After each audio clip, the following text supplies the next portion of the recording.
ECDL Advanced, Excel, Lesson 47, Importing Delimited Data.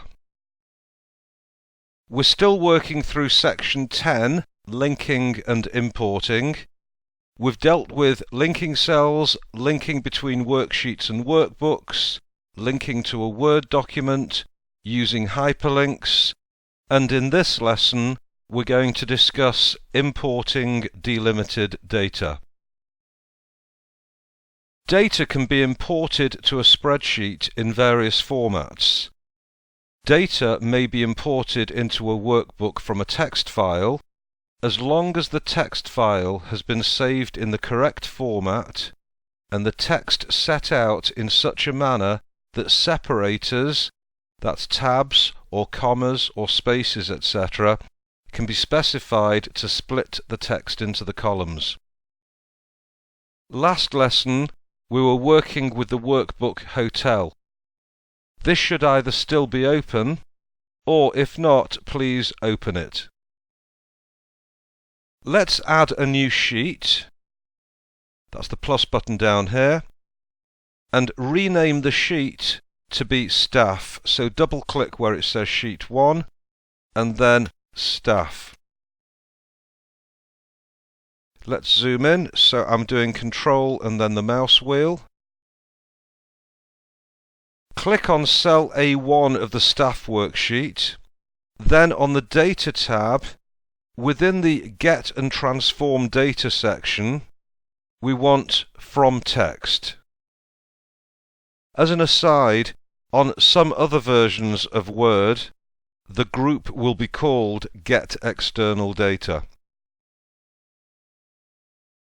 Within the Import Data window that appears, navigate to the correct folder containing the supplied data files, and then select the file people.txt. This is people, and I can see over here it's a text file, so it's a .txt file. Click on it, and then import. People.txt is a comma-delimited data file, which could have come from a wide range of sources. If you want to see the structure of it, we could either open it in Word or using a basic text editor. Okay, let's go back to where we were.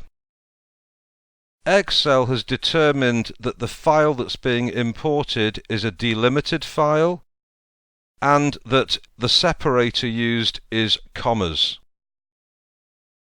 We're also presented with a preview of the data layout. Then select Transform Data,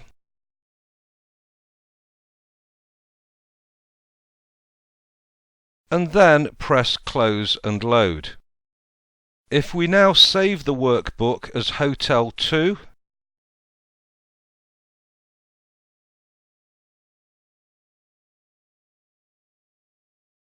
and then close it. OK, it's as simple as that. It is possible to format the data in any column by selecting specific columns in the preview section and also setting the required data format in the column data format section. I would suggest practicing how to select just particular rows or just particular columns. OK, that's the end of the topic of importing delimited data, and indeed it's the end of Section 10 on linking and importing. Now your job is to do the revision exercise, which is Lesson 48, and to try and do this without referring back to the manual. OK, best of luck with that, and I look forward to seeing you next time.